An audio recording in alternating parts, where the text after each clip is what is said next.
Hi, and welcome back to Book Readings for Life is Magic. This is a repost of my reading of Chapter 19. The last video I did came out kind of quiet, so apologies for that. And if you are just starting on this series, you can listen to the whole playlist of readings from this YouTube page, starting with the first chapter. And if you'd like to get a copy of the book, you can go to my website, robfalgiano.com. It's also on Amazon, as a hard copy, paperback, or Kindle version. Okay, so here we go. Chapter 19 is called Psychic Altruism. In the fall of 2016, a few years after Mr. Mustache came to Buffalo, I met a local psychic named Chrissy via an online dating site. My profile mentioned a belief in the spirit world, catching her attention. While single, I've met several women with psychic abilities, which has been great. It wouldn't have happened if I hadn't been upfront about my beliefs, which is a reminder of why it's good to be yourself. I think it's mostly true that we meet the right people at the right time. Over coffee, we shared fun psychic stories. Chrissy currently helps people as a massage therapist. Similar to the healing practices of Reiki and acupuncture, massage can put both the recipient and the practitioner into a pleasant, relaxed, meditative state, which makes them more receptive psychically. Move that cable a little. Okay. Chrissy said that when she's seeking answers in life, she can be certain by the time she's finished a massage session, an answer will be apparent to her via spirit, often in the form of visual imagery. The information she obtains may even be unrelated to the person who is receiving the massage, but the energy of the activity helps her to get in the zone. Writing and making/listening to music can do that for me. They're similar right brain activities. Chrissy said that her interest in metaphysics began in high school when she went to a psychic fair, though she didn't take her first meditation class until she was 21. Her father, Gary, had a lifelong interest in spirit, but she didn't see him often after her parents divorced. Unfortunately, he died in 2009. Shay the cat is here. Hey, buddy, come on up. Yeah, he's on the couch.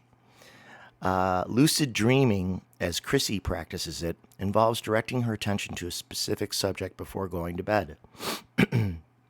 The idea is to actively steer the content of the evening's dreams and to be in total control and to collect information or answers. For example, as her marriage began to deteriorate, Chrissy dreamed she was reading down the highway in a large truck driven by her husband. She felt unhappy, like a powerless passenger in her own life. Redirecting her focus while in a calm meditative state before bed, the next time she had the dream, she told her husband to get out of the truck so she could take over the wheel. Chrissy says lucid dreaming is like being awake inside the dream. I keep forgetting where the camera is. It's right there. I've always had intense, elaborate dreams, which are sometimes predictive, though I don't try to steer the content. 2 days prior to 9/11, I had a dream about the collapse of a huge bridge in a big city. It began with the shaking and toppling of 2 large concrete gargoyles atop the structure. Someone later pointed out that the legendary purpose of gargoyles, dating back to St. Romanus of France around 630 AD, is to ward off bad stuff. For the gargoyles to be toppled was heavily symbolic, though I didn't pick up on that aspect immediately. Pardon me?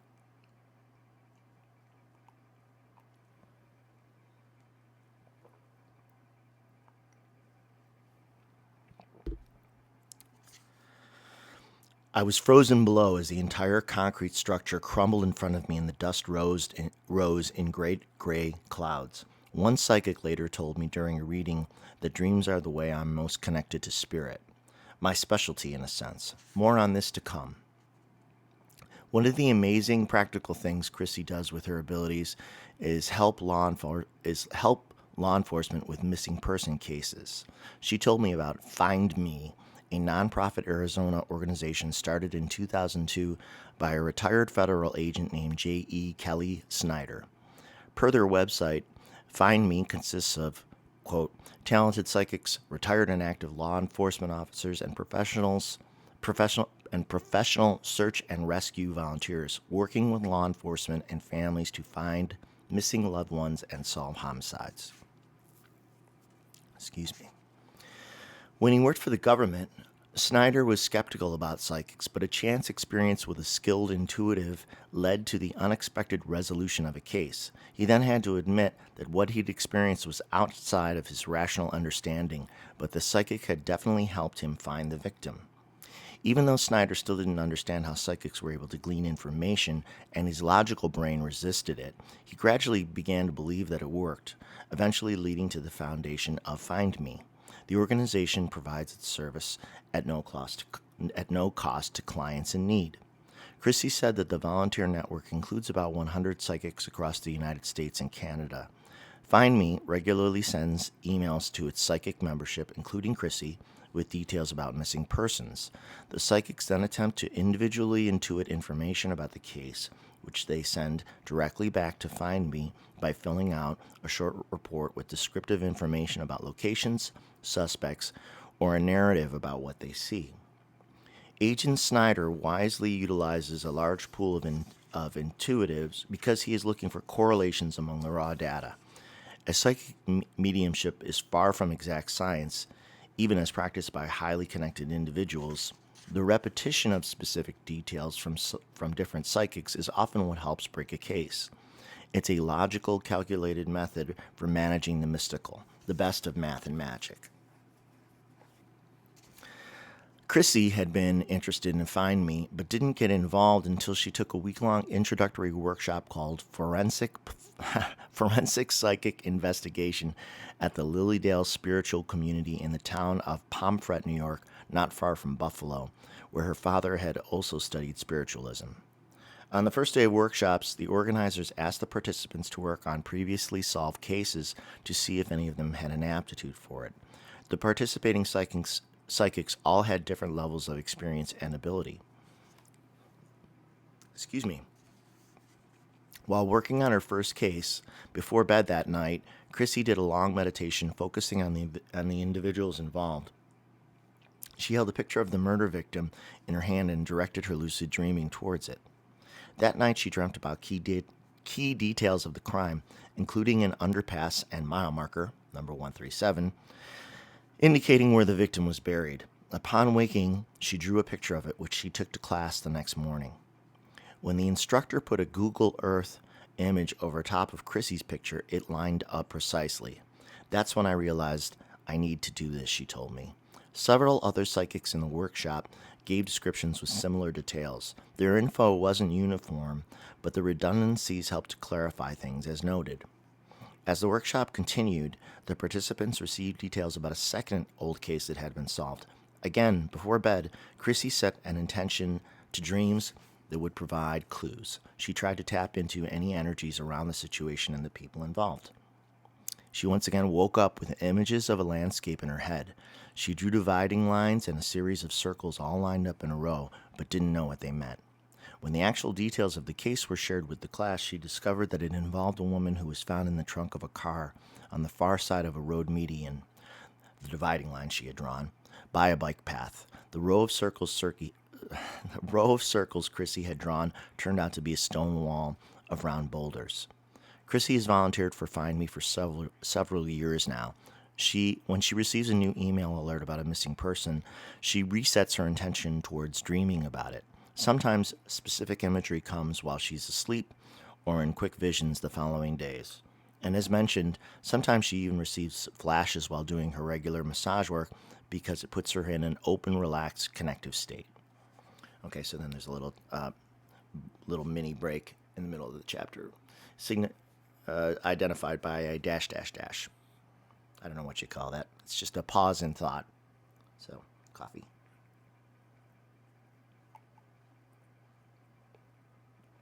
Shay's right here. He's grooming. Okay. After I met Chrissy, I casually tried to summon a lucid dream, too. When I went to bed, I balanced a small crystal in the middle of my forehead at the third eye. I neglected to research the best stone to use for lucid dreaming or cleanse it in any way before using it this way. I was trying to wing it and learn on the fly, which is laziness on my part and not recommended. I also didn't prepare properly by asking Spirit to surround me with the protective white light of God. I hadn't yet adopted this common practice, though I use it regularly now, and not just at bedtime. In that evening's dream, I saw a man with a shotgun shooting at people on a busy city sidewalk. I was standing in the lobby of a 24-hour bank ATM. I didn't feel like I was in any danger. The man was in profile and didn't seem to notice me. Then he unexpectedly turned and saw me through the plate glass window. I became his sole focus and was entirely unprepared, which mirrored my naivete and lack of preparation for lucid dreaming. He pointed his gun straight at me, and I was scared. And scuttling backwards to try to avoid a shotgun blast, I literally launched myself out of bed, awoke in midair with enough time to realize I was going to get hurt, then landed hard on my lower back, bruising myself as well. I picked up the sheets to go back to sleep, half shell-shocked, cursing in pain in the middle of the night. My back hurt for weeks. Perhaps some unfriendly spirits wanted to discourage me from lucid dreaming or wanted to teach me a lesson about messing with things I don't fully understand, especially since I'd placed a random crystal on my forehead and hadn't employed any white light protection. Let my stupidity be your lesson. Take more care than I did and don't be a dabbler. Okay, then there's another mini chapter break. I told Chrissy that perhaps the only thing I could think of that was worse than the death of a loved one was the disappearance of one, because it leaves the family in an unresolved state. I told her she was doing a great service to the families by volunteering her time, especially when she further supports the organization by paying a yearly membership to be a participant, as opposed to being paid for her time at all. I shared my ambivalence about the amount of money psychics like Mr. Mustache and the NYC psychic make, though of course they might each be charitable with their time or money, so I shouldn't judge them. Does big money carry a vibrational weight? Can it affect a psychic's work and the quality of information or visitors that they receive? Chrissy and I kicked this idea around. I also shared my concern that more formal group study of spiritual practices might lead to dogmatic results or forced outcomes that run counter to the mysterious elusiveness of how spirit fully works. But I guess writing a book like mine is as much an attempt to grasp the air as well. This stuff is never clear-cut, unfortunately. Chrissy agreed that even though we both believe in the reality of psychic ability and spirit itself, it's good to maintain some skepticism about clairvoyants who don't quite resonate with us personally. We also agreed that when individuals act primarily from altruism, a desire to know and illuminate truth, and in hope of greater enlightenment for themselves and others, then what follows is more aligned with spirit. Naturally, the very next day at my job at the Arts Center, out of the blue, the booking agent for the NYC Psychic phoned again to explore the possibility of booking her at our facility. It had been a few years since I'd last talked to her. How's that for synchronicity? It was literally the day after Chrissy and I discussed her. The agent still wanted 6 figures for the NYC Psychic to appear, so I told her we would pass. And then another little mini chapter break. Okay. All right. Chrissy doesn't always learn the end result of a Find Me case she's worked on. A lot of time can pass between when the psychics send in their reports and when a case is solved, if at all. For practical purposes, the organization doesn't provide a summary of the psychic evidence they collect from every investigation. Though when an investigation has been demonstrably improved by Find Me's participation, they may send a link to a story via email. Find Me generally waits for the information to become fully public. Given the time lag, Chrissy isn't always able to recall whether she contributed anything of note to a particular case. However, when she's strongly affected by one, she'll sometimes search for it online herself after a while. You get so emotionally connected, she explained. After we work on the case, it's hard to let go of needing to know the outcome, but we have to. If it's a whole community that is so distraught over someone like a missing child, you also pick up on that energy, and it's really hard. I've cried. If I don't take a few minutes to cry, it's hard to break out of the energy. I'll find a version of the Leonard Cohen song Hallelujah and cry it out. It's a shock when someone is found and you know that it's accurate. Then you gotta let it go because you know they're at peace. When we work on the cases, we connect with the missing person's energy, and you sometimes feel their sadness or anxiety. You feel their emotion. When their deceased body is found, it's a release of that energy. It's weird, it's intense, but it's short lived if you handle it right. The people whose bodies are found feel relief for their families and loved ones. This makes perfect sense. Another way to clear heavy energies after missing persons cases, and in general, is to burn sage and incense. That's very true. Take Epsom salt baths, eat healthy, drink water, exercise. Try to raise my own vibration in daily living. I have my own smudging feather that I bought at Lilydale. I set my intention high, and I might say a little affirmation to clear out the negative energy and let the positive come through. Setting your intention positively is more important than the ritual. In another conversation, we talked about some of Chrissy's other Find Me work. In the last couple months, I've had three different cases, she said. I can tell when someone is on drugs. It's the weirdest feeling. I'll feel like they're tripping on acid with a creepy crawling feeling on my skin. Sometimes I'll see a heroin needle in a vision. I have to figure out if they're having anxiety or if they're on drugs.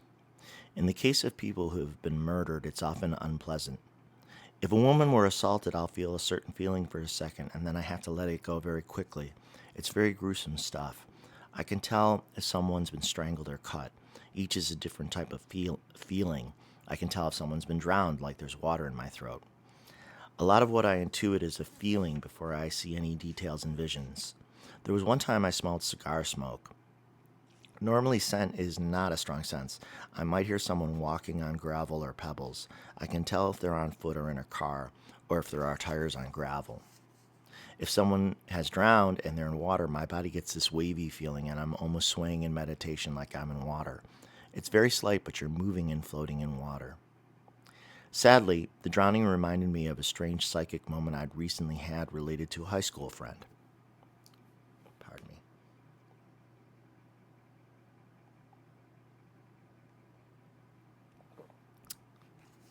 Okay, so sadly, excuse me, the drowning reminded me of a strange psychic moment I'd recently had related to a high school friend. It began one evening when I was surfing YouTube on TV, watching animated episodes of the Avengers comic book.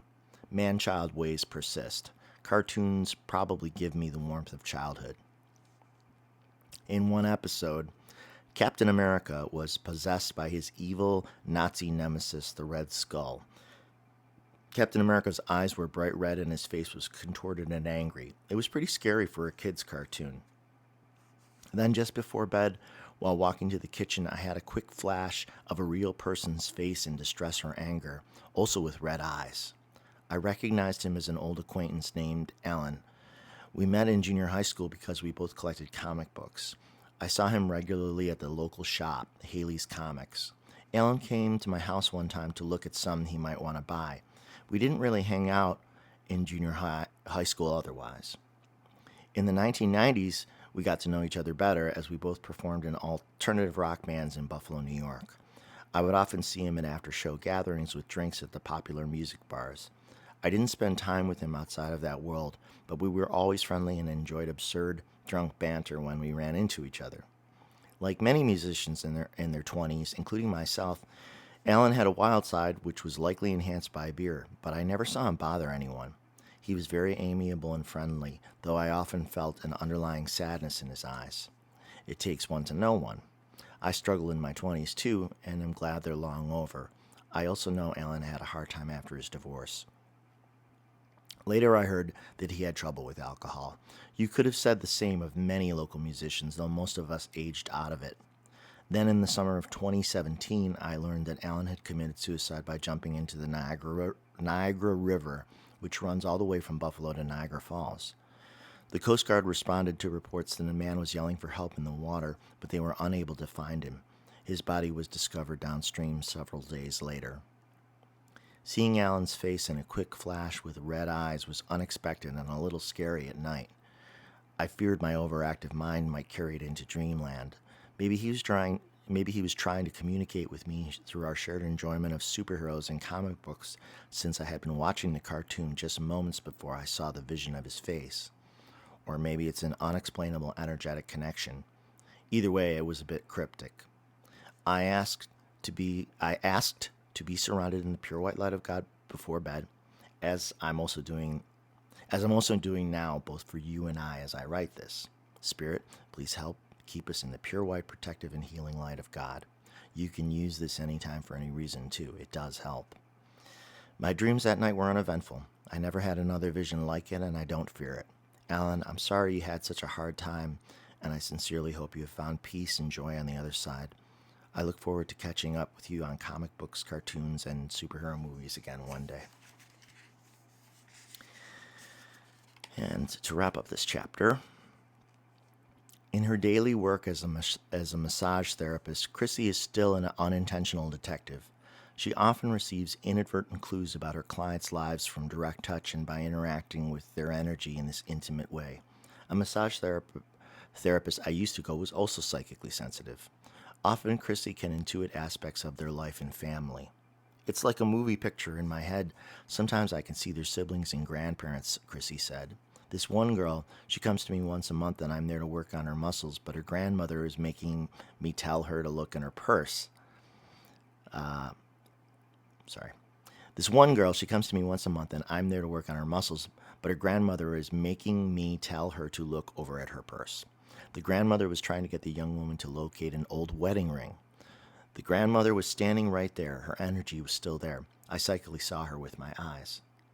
Unfortunately, the young woman wasn't able to find the wedding ring, but the message from her grandmother via Chrissy was still important as it gave her family peace of mind, knowing their grandmother is still around and watching over them. Good stuff. So that's the end of chapter 19. I think I may read chapter 20, but I'm going to do it as a separate reading, a separate video, so I can put this one back up now. Okay, thanks so much for listening. And again, it would be great if you would consider getting a copy of the book. Unfortunately, recently, Amazon temporarily suspended my account because they said there wasn't enough activity. They cited inactivity as the reason for suspending my account, so I had to go through this thing and get it reinstated. So I guess I need sales a little bit more often to keep my page active on their site. But you can also purchase the book directly through me, through my website at robfalgiano.com if you like. Or just keep listening to the free readings. Thanks for listening. I appreciate it. Your feedback is always most welcome.